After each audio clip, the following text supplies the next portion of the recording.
దేవనామమునకు మహిమ కలుగునుగాక. మీకు నా ఉదయకాలపు శుభములు తెలియజేస్తూ ఉన్నాను.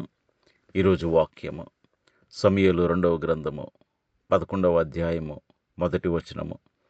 వసంతకాలమున రాజులు యుద్ధమునకు బయలుదేరు సమయమున దావీదు యోవాబును అతని వారిని ఇశ్రాయేలీయులనందరినీ పంపగా వారు అమ్మోనీయులను సంహరించి రబ్బా పట్టణమును ముట్టడి వేసిరి. అయితే దావీదు యెరూషలేమునందు నిలిచెను.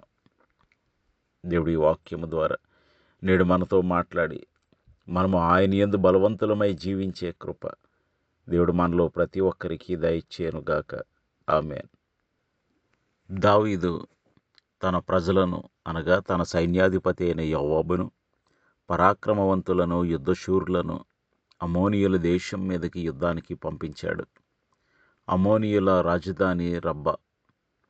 రబ్బా అనే పేరునకు అర్థం చాలా అనేకం, గొప్ప అనే అర్థాలు ఆ హెబ్రూ మూల పదానికి ఉన్నాయి.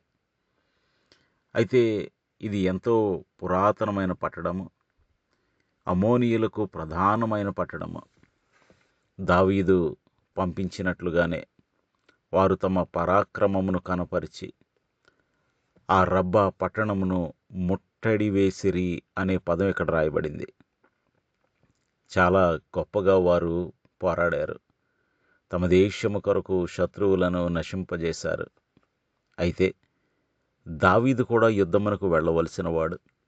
దావీదు కూడా యుద్ధమునకు వెళితే అమ్మోనీయుల ప్రధాన పట్టణమైన రబ్బాను ముట్టడి వేసేవాడు. తన శత్రువులపై విజయం సాధించేవాడు. కానీ అతడు రాజులు యుద్ధమునకు బయలుదేరు కాలమున యుద్ధమునకు బయలుదేరక అతడు తన దేవుడిచ్చిన బాధ్యతను విస్మరించి అతడు తన కోటలోనే నిలిచినందున ఇప్పుడు ఏం జరిగింది?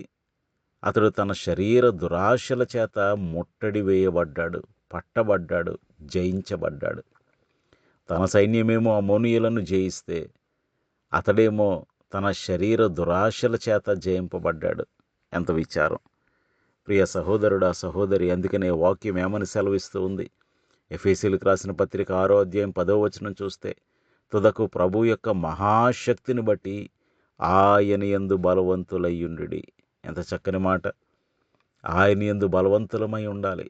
ఆయన విశ్వాసంలో బలవంతులమై ఉండాలి. ఆయన ప్రార్థనలో బలవంతులమై ఉండాలి. ఆయన మనలను చూస్తున్నాడని శరీర బలహీనతలకు, నేత్రాశలకు, జీవాశలకు, లోకాశలకు మనము లొంగిపోకూడదు. మనము ఆయన యందు బలవంతులమై ఉండాలి. యోసేపు ఆయన యందు బలవంతుడై ఉన్నాడు. నేను బలహీనుడనే కానీ ఆయన కృపచేత నేను బలవంతుడనై ఉన్నాను అంటున్నాడు అపోస్తలుడైన పౌలు. ప్రియ సహోదరుడా, సహోదరి, నీవు ఆయన యందు బలవంతుడవై, బలవంతురాలవై ఉన్నావా? లేదంటే శరీరాశలకు లోబడిపోయావా? శరీరాశలు నిన్ను ముట్టడి వేసేసాయా? లోకాశల చేత బంధింపబడ్డావా? వీరైతే ఆ రబ్బా పట్టణమును ముట్టడి వేసి దానిని బంధించారు, దానిని హస్తగతం చేసుకున్నారు. మరి నీ శరీరాశలు, నీ లోకాశలు, నీ జీవపు డంబము నిన్ను హస్తగతం చేసుకుందా?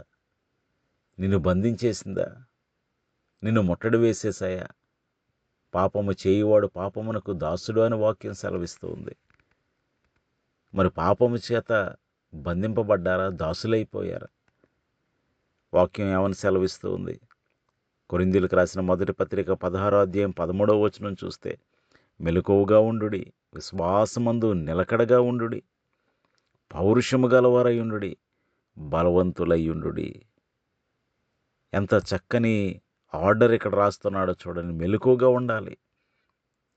దావీదు నిద్రలేచాడు, కానీ తనలో ఉన్న నిద్రాణమై ఉన్న ఆ శరీర దురాశ మేలుకొనినప్పుడు అతడు ఆత్మీయముగా మెలకువగా ఉండలేకపోయాడు. విశ్వాసమందు నిలకడగా ఉండుడని వాక్యం సెలవిస్తూ ఉంది. అతడు తన విశ్వాసమును విడిచిపెట్టినట్లే కదా పాపము చేయువాడు విశ్వాసమును విడిచిపెట్టినవాడు. ఎందుకంటే దేవుడు నన్ను చూస్తున్నాడు, దీనికి తగిన ప్రతిఫలం ఇస్తాడన్న విశ్వాసాన్ని విడిచిపెట్టిన వారే కదా పాపం చేసేది. ఆ దేవుడు చూడటం లేదులే అని అనుకునేవారే కదా పాపం చేసేది. ఏదైనా వనములో వారు చేసింది అదే. విశ్వాసమును విడిచిపెట్టారు, విధేయతను విడిచిపెట్టారు, ఆజ్ఞాతిక్రమము చేశారు. పౌరుషము గలవారయ్యుండుడి. ఈ వచనంలో ఆ మాట నిజంగా మనం పౌరుషమైన భక్తి జీవితాన్ని జీవించవలసిన వారమై ఉన్నాం. ప్రభువు కొరకు ప్రభువు చూస్తున్నాడని. శోధన సహించువాడు ధన్యుడు అని వాక్యం సెలవిస్తుంది కానీ శోధనకు లోబడువాడు ధన్యుడు అని వాక్యం చెప్పటం లేదండి. కాబట్టి మనం భక్తి జీవితంలో పౌరుషంగా ఉండాలి, మెలకువగా ఉండాలి, విశ్వాసమందు ఉండాలి, తుదకు ఆయన యందు బలవంతులమై ఉండాలి. అందుకనే మత్తయి సువార్తలో ఏమని రాయబడింది? 18వ అధ్యాయం 18వ వచనంలో, భూమి మీద మీరు వేటిని బంధింతురో అవి పరలోకమందును బంధింపబడును, భూమి మీద మీరు వేటిని విప్పుదురో అవి పరలోకమందును విప్పబడునని మీతో నిశ్చయముగా చెప్పుచున్నాను అన్నారు ప్రభు అయిన యేసు. నిజమే, దావీదు తనను నమ్మిన నమ్మకస్తుడైన యథార్థవంతుడైన తన కొరకు, తన దేశము కొరకు, తన రాజు కొరకు, తన దేవుని కొరకు పోరాడుతున్న ఉరియాకు అన్యాయం చేశాడు.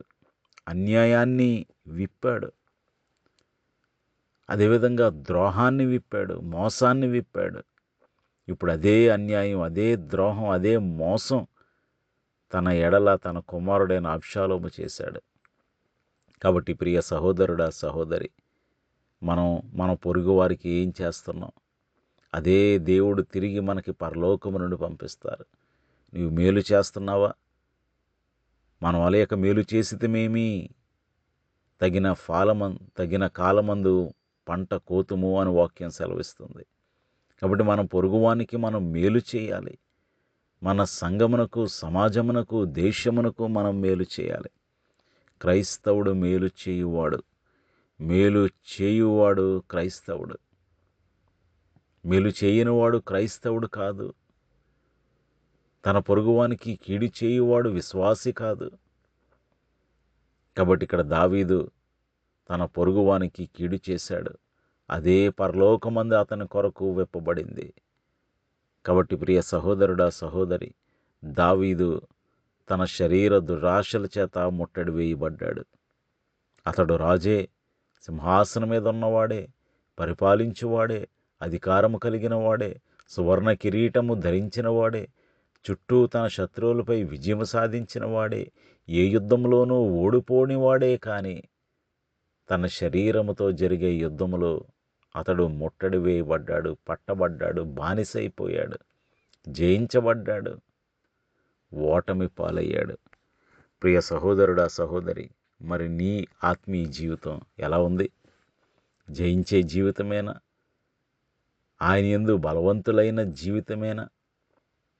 ఇతరులకు మేలు చేసే జీవితమేనా? ఒకవేళ అలా ఉన్నట్లయితే శోధన సహించేవాడు ధన్యుడు. కాబట్టి ఆ ధన్యత్వాన్ని దేవుడు నీకు దయచేస్తాడు. ఆ కృపను నీకు అనుగ్రహిస్తాడు. ఆ సంతోష సమాధానములతో నిన్ను నింపుతాడు. నీవు ఇతరులకు మేలు చేసావే, తగిన కాలమందు పంట కోస్తావు. ఖచ్చితంగా అది నీకు దేవుడు తిరిగి దయచేస్తాడు. నీకు, నీ పిల్లలకు దయచేస్తాడు. మేలు చేయువాడు దేవుని సంబంధి అని వాక్యం సెలవిస్తుంది. కాబట్టి దేవుని సంబంధులముగా మేలు చేయుచు శరీర దురాశలను, లోకాశలను, నేత్రాశలను, జీవపు డంబములను జయిస్తూ ఆయన యందు బలవంతులమై ఉండి, విశ్వాసమందు నిలకడగా ఉండి, పౌరుషముగా బ్రతుకుచు ఆయన కొరకు, ఆయన మహిమ కొరకు జీవిస్తూ పొరుగువారికి మేలు చేసే కృప దేవుడు మనలో ప్రతి ఒక్కరికి దయచేయునుగాక. ఆమేన్. ప్రార్థన చేసుకుందాం. సర్వోన్నతుడును సర్వశక్తివంతుడు అయిన మా ప్రియ పరలోకపు తండ్రి, జీవము గల దేవ, దావీదు పంపించిన యోవాబు అతని సైన్యమంతయు కూడా రబ్బా అనే పట్టణమును ముట్టడి వేశారు, శత్రువులను జయించారు. ప్రభువా, దావీదైతే తన శరీర దురాశల చేత ముట్టడి వేయబడ్డాడు, పట్టబడ్డాడు, లోపరచబడ్డాడు, జయించబడ్డాడు. ప్రభువా, తన శరీర దురాశల ఎదుట ఓటమి పాలయ్యాడు. ఎంత విచారం నాయన. ప్రభువా, మేమైతే విశ్వాసమందు నిలకడగా జీవించే కృప దయచేయండి. ఆయన నీ మహాశక్తిని బట్టి నీ యందు బలవంతులమై జీవించే కృప దయచేయండి. మెలకువగా ఉండే కృప, విశ్వాసమందు నిలకడగా ఉండే కృప, పౌరుషము గలవారమై భక్తి జీవితము జీవించే కృప, మెటుకు బలవంతులమై ఉండే కృప మాలో ప్రతి ఒక్కరికి దయచేయండి. మీరు భూమి మీద వేటిని విప్పుదురో అవి పరలోకమందు విప్పబడిన నిశ్చయముగా చెప్పిన దేవ, మేము మా పొరుగువారికి మేలు, ఆశీర్వాదము, సంతోషము, సమాధానము అనే వాటిని జరిగించి పరలోకము నుండి వాటిని తిరిగి పొందుకునే కృప మాలో ప్రతి ఒక్కరికి దయచేయమని నీ కృపకు మమ్మల్ని మేము అప్పగించుకొనుచు యేసునామములో స్తుతించి వినయముగా వేడుకొనుచున్నాము తండ్రి. ఆమేన్. మీ అందరికి నా వందనములు. Have a wonderful day ahead. God bless you.